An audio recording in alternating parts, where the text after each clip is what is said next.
తాను తెలివైన వాడినని ఎదుటి వాళ్లను తక్కువ చూపు చూస్తే ఆ తర్వాత పరిణామం వేరే విధంగా ఉంటుంది. ఇప్పుడు అమెరికా అధ్యక్షుడు ట్రంప్ విషయంలో కూడా అదే జరిగినట్లు కనిపిస్తోంది. పిచ్చి పిచ్చి కామెంట్ చేయడం, పిచ్చి పిచ్చిగా మాట్లాడడం, ఎదుటి వ్యక్తులను తక్కువగా అంచనా వేయడం అతడికి వెన్నెతో పెట్టిన విద్య. అందువల్లే ట్రంప్ నిత్యం తన టెంపరితనాన్ని ప్రదర్శిస్తూ ఉంటాడు. కాకపోతే అమెరికా అధ్యక్షుడు కాబట్టి ప్రపంచం మొత్తం అతడు ఎన్ని వేషాలు వేసినా సరే చూస్తూ ఉంటుంది.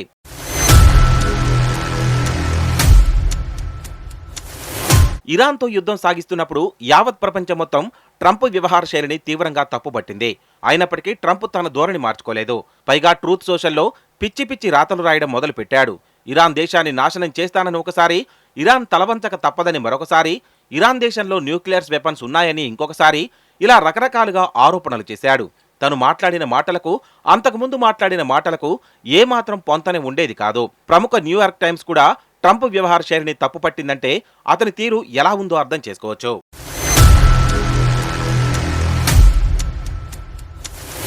ఇరాన్ దేశంతో కాల్పుల విరమణ ఒప్పందం కుదిరిన తర్వాత కూడా ట్రంప్ మాట్లాడిన మాటలు విచిత్రంగా ఉన్నాయి.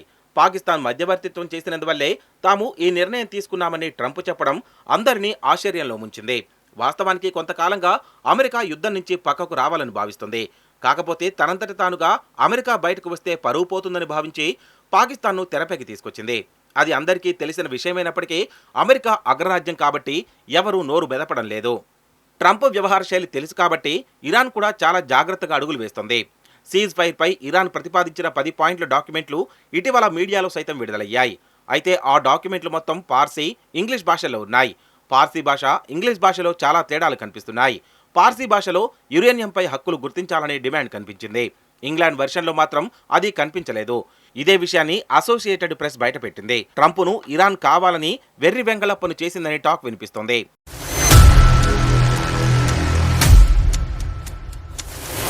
న్యూక్లియర్ వెపన్స్ తయారీకి యురేనియం అత్యంత అవసరం.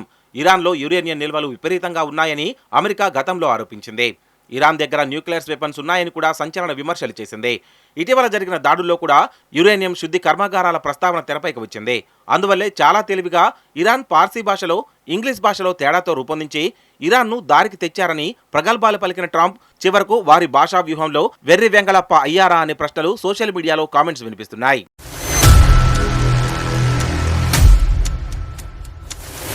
ఇక ట్రంప్ ఇరాన్తో 2 వారాల కాల్పుల విరమణ ప్రకటించిన 24 గంటల్లోపే ప్రపంచంలోని అత్యంత కీలకమైన సముద్ర చమురు మార్గమైన హర్ముజ్ జలసంధిని ఇరాన్ మళ్లీ మూసేసింది.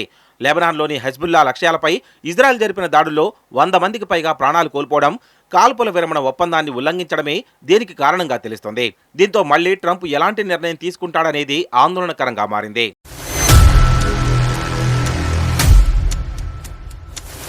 మరోవైపు ఈస్టర్ పర్వదినం వేళ ట్రంప్ సోషల్ మీడియాలో చేసిన ఒక పోస్ట్ ఇప్పుడు ప్రపంచవ్యాప్తంగా పెను సంచలనం సృష్టిస్తోంది. ఇరాన్ ఉద్దేశించి ఆయన చేసిన హెచ్చరికలు, అందులో వాడిన అత్యంత అభ్యంతరకరమైన బూత్ పదజాలను చూసి అంతా విస్తుపోతున్నారు. హర్ముజ్ జలసంధిని తెరవకపోతే ఇరాన్లోని పవర్ ప్లాంట్లు, వంతెనను ధ్వంసం చేస్తామని, ఆ దేశం నరకాన్ని చూస్తుందని ట్రంప్ తన ట్రూత్ సోషల్ వేదికగా విరుచుకుపడ్డారు. అత్యున్నత పదవిలో ఉన్న వ్యక్తి ఇలాంటి భాష వాడడంపై అమెరికా కాంగ్రెస్ సభ్యులు తీవ్ర ఆగ్రహం వ్యక్తం చేశారు.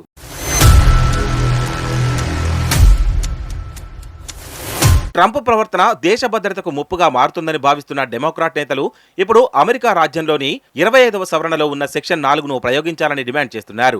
డెమోక్రటిక్ సెనేటర్ క్రిస్ మార్ఫీ స్పందిస్తూ తను గనక ట్రంప్ క్యాబినెట్లో ఉంటే ఈస్టర్ రోజే రాజ్యాంగ నిపుణులతో మాట్లాడి ఈ సవరణను అమలు చేసేవాడినని, ఇది పూర్తిగా పిచ్చి చర్య అని విమర్శించారు. మాజీ హోస్ట్ మెహదీ హసన్ సైతం ఉపాధ్యక్షుడు, క్యాబినెట్ వెంటనే రంగంలోకి దిగి ట్రంప్ను తప్పించాలని కోరారు. మరోవైపు అమెరికాలోనూ ట్రంప్కు వ్యతిరేకంగా ఆందోళనలు కొనసాగుతున్నాయి.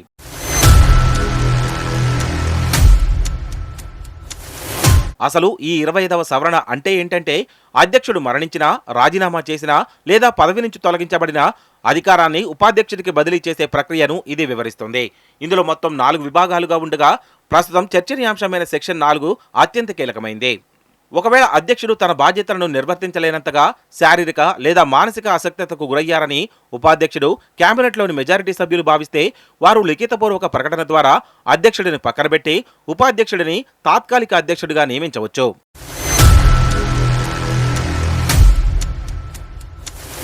ఇరాన్ యుద్ధం విషయంలో ట్రంప్ తరచూ మాట మార్చడం, స్పష్టమైన వ్యూహం లేకపోవడం మరియు తాజా బూత్ పోస్టుతో ఆయన మానసిక స్థితిపై అనుమానాలు కలిగిస్తున్నాయని పలువురు ఎంపీలు వాదిస్తున్నారు.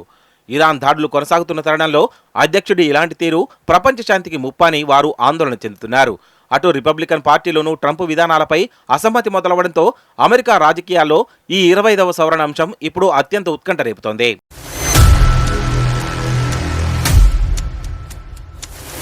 5 వారాల పాటు ఏకధాటిగా కొనసాగిన ఇరాన్పై అమెరికా, ఇజ్రాయెల్ యుద్ధానికి తాత్కాలిక విరామం లభించింది. 2 వారాల పాటు సీజ్ ఫైర్కు ఆయా దేశాలు అంగీకరించాయి. కానీ దీన్ని ట్రంప్ అనుసరిస్తాడా లేదా అనేది మరో చర్చగా మిగిలింది. ట్రంప్ ప్రతిసారి మాట తప్పితే మాత్రం నిజంగానే అమెరికన్లు ఆయనను పదవి నుంచి తప్పించేందుకు వెనకాడరని చెప్పకనే చెప్పవచ్చు.